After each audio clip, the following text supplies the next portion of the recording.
नमस्कार मंडळी, मी इथे मस्त स्पंजी ढोकळा बनवला नाश्त्यासाठी। असाच ढोकळा तुम्ही देखील बनवू शकता।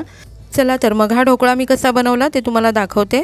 तर ढोकळा बनवण्यासाठी मी काय केलंय, आपलं रायगड कट्टाचंच खमण ढोकळा प्रीमिक्स घेतलंय। प्रीमिक्स मिक्स करून घेतलं।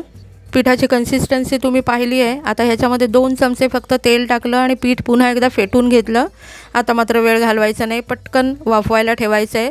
डब्याला मी आधीच तेल लावून घेतलं होतं आणि पाणी पण आधीच मी गरम करत ठेवलं होतं। पाण्याला छान उकळा आला होता आणि लगेचच पीठ वाफवायला ठेवलं। 5 मिनिटाची उकळ काढून घेतली, वाफवून घेतलं। 5 मिनिटांनी मी झाकण काढले आणि तुम्ही बघताय ना, आपला ढोकळा किती छान वाफलेला आहे, मस्त फुलला आहे।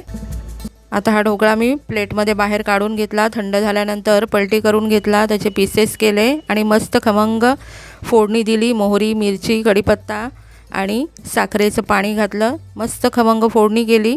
वरून कोथिंबीर टाकली, ओलं खोबरं किसलेलं टाकलंय आणि ढोकळा आपला तयार। बघा किती सोपं आहे ढोकळा बनवणं। मस्त स्पंजी ढोकळा झटपट तयार, अगदी 5 ते 7 मिनिटांमध्ये ढोकळा तयार। रेसिपी आवडली, ढोकळा आवडलाय, लाईक करायला विसरू नका। चॅनलवरती नवीन असाल तर चॅनलला पण सबस्क्राईब करा। बघा किती स्पंजी ढोकळा तयार झालाय। तर असाच स्पंजी ढोकळा तुम्ही पण झटपट 5 मिनिटांमध्ये बनवू शकता आणि त्यासाठी आपलं रायगड कट्टाचं खमण ढोकळा प्रीमिक्स तयार आहे।